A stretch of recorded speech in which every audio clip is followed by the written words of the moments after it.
E2 investor visa की एक requirement ये है कि आपको E2 USA E2 investor visa apply करने से पहले, उसकी एप्लीकेशन सबमिट करने से पहले इधर अपनी इन्वेस्टमेंट पंप इन करनी है।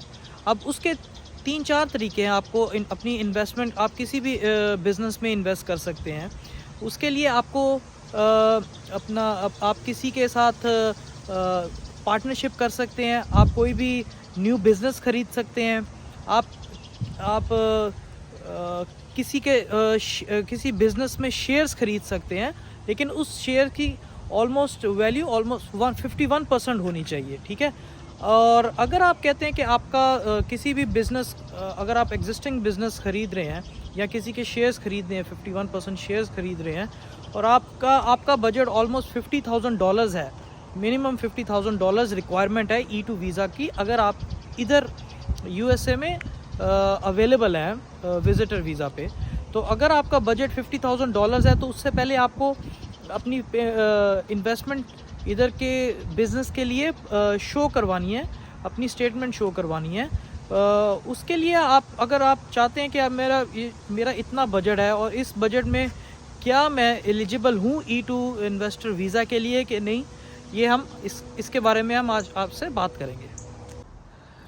जी, welcome back to my YouTube channel. अगर आपको मेरा कंटेंट अच्छा लग रहा है तो लाइक और सब्सक्राइब ज़रूर करें, ताकि मैं और इस तरह की इन्फॉर्मेशन आप लोगों के लिए लेके आऊँ जो मेरे पास अवेलेबल है। तो हम बात कर रहे थे USA visa programme, E2 visa programme, जो आप इधर इन्वेस्ट करके ले सकते हैं। उसके अंदर आपको अगर आपके पास $50,000 की इन्वेस्टमेंट है, तो क्या आप एलिजिबल हैं इस वीज़ा के लिए। उसके अंदर आपको करना क्या होता है, या तो आपको एग्जिस्टिंग बिज़नेस ख़रीदना होता है, या आपको एक नया बिज़नेस स्टार्टअप करना होता है। अगर आप लेट्स सपोज़ अगर आपका कोई रिलेटिव, आपके बहन भाई, आपके कज़न, आपके चाचे ताए, आपके कोई भी रिलेटिव्स आपको सपोर्ट करना चाह रहे हैं, वो ऑलरेडी USA में है और उनका एग्जिस्टिंग बिज़नेस है और वो आपको सपोर्ट करना चाह रहे हैं, तो उस केस में आप कैसे उनके साथ इन्वेस्टमेंट कर सकते हैं, और क्या वो इन्वेस्टमेंट करके आप 50,000, लेट्स सपोज आपका बजट 50,000 है और आप 50,000 में आप उसके अकॉर्डिंगली आप इन्वेस्ट करके आप E2 वीज़ा एलिजिबिलिटी ले सकते हैं उसकी, कि नहीं। तो इस केस में क्या होता है, लेट्स सपोज अगर आपके कोई भी रिलेटिव ने आपको कहा है कि मेरा बिज़नेस, मैं आपको शेयर्स दे देता हूँ, अपने बिज़नेस के 51% के शेयर्स दे देता हूँ, या पूरा बिज़नेस ही दे देते हैं, तो आपको उस बिज़नेस की एलिजिबिलिटी चेक करनी है कि उसकी मार्केट वैल्यू क्या है। उस मार्केट वैल्यू के अकॉर्डिंगली आपको 51% का शेयर ख़रीदना है, क्योंकि USA इमिग्रेशन जो है, जो इधर के लॉज हैं, वो डेफिनेटली जब आप अपनी एप्लीकेशन फ़ाइल करेंगे कि मैं ये एग्जिस्टिंग बिज़नेस में उसके शेयर्स ख़रीद रहा हूँ, वो उनकी इंटेंशन, वो इस इंटेंशन से नहीं देखेंगे कि वो आपके रिलेटिव हैं और आपको हेल्प आउट करना चाह रहे हैं। वो डेफिनेटली वो मार्केट के अकॉर्डिंगली आपकी जो वैल्यूएशन है बिज़नेस की, वो करेंगे।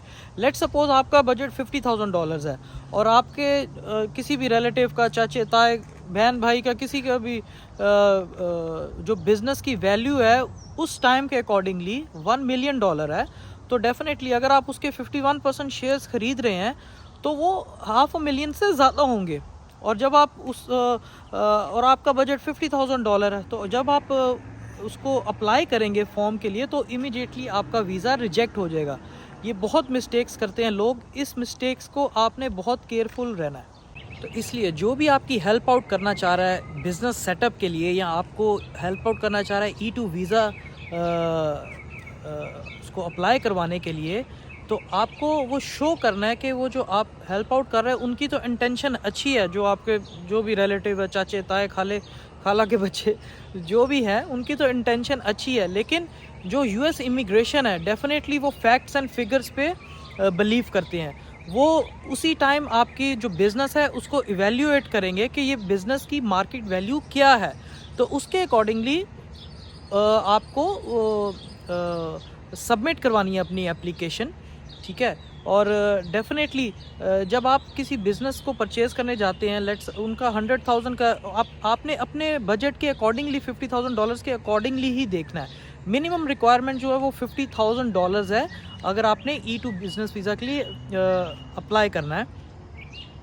इस केस में क्या होता है कि अगर आपके जो भी रिलेटिव आपके सपोर्ट करना चाह रहे हैं, वो आपको बिज़नेस सेल भी करना चाह रहे हैं, ओके लेट्स सपोज़ उन्होंने कह दिया कि ये मेरा बिज़नेस है, ये आप मुझे ट्रांसफ़र कर दो 50,000 जो आपका बजट है, $50,000 ट्रांसफ़र कर दो, ये मैं बिज़नेस आपको दे देता हूँ। नहीं तो आप मुझे $50,000 ट्रांसफ़र कर दो और मैं आपको 51% के शेयर्स दे देता हूँ। तो इधर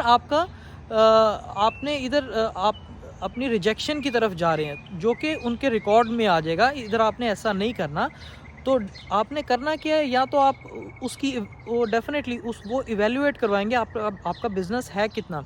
अगर तो वो 100,000 का बिज़नेस है और उसके 51% शेयर्स डेफ़िनेटली आपके बजट को मैच कर रहे हैं, तो आपको डिफ़िकल्टी नहीं होगी। लेकिन अगर उनका बिज़नेस ज़्यादा है और आपके पास बजट नहीं है और वो आपको कह रहे हैं, जो भी आपके रिलेटिव्स हैं आपको कह रहे हैं कि आप शेयर कर दें $50,000 तो हम आपको शेयर्स दे देते हैं, तो वो आपकी एप्लीकेशन रिजेक्ट हो जाएगी और उसके बाद आप अप्लाई नहीं कर सकते। इन अ सेंस कि आप उसके बाद दोबारा रीअप्लाई करेंगे, लेकिन उसके लिए बहुत डिफ़िकल्टीज़ रहेंगी। वो एक सेपरेट प्रोसीजर है बिल्कुल। तो बेटर यही है कि आप अपने बजट के अकॉर्डिंगली $50,000 के अकॉर्डिंगली जो मिनिमम इन्वेस्टमेंट है इधर की, उसके अकॉर्डिंगली आप कोई छोटा बिज़नेस देखें जो कि किसी भी किस्म का हो सकता है। कोई छोटी फ्रेंचाइज़ हो सकती है, कोई मोबाइल शॉप हो सकती है, कोई भी छोटा बिज़नेस हो सकता है, या आप किसी अपने एग्जिस्टिंग जो इधर रिलेटिव्स हैं उनसे हेल्प आउट अगर लेनी है, उनके बिज़नेस में नहीं तो उनसे हेल्प आउट लेनी है, तो आप उनके साथ क्या कर सकते हैं, आप 51% का शेयर ले लें, $50,000 आप इन्वेस्ट कर लें, 49 का उनको बना दें, ताकि आपको E2 वीज़ा जो प्रोग्राम है उसके लिए आप एलिजिबल हो जाएं।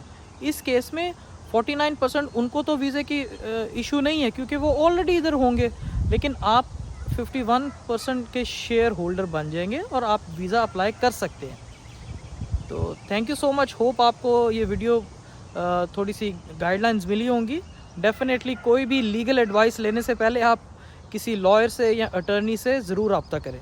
Thank you so much.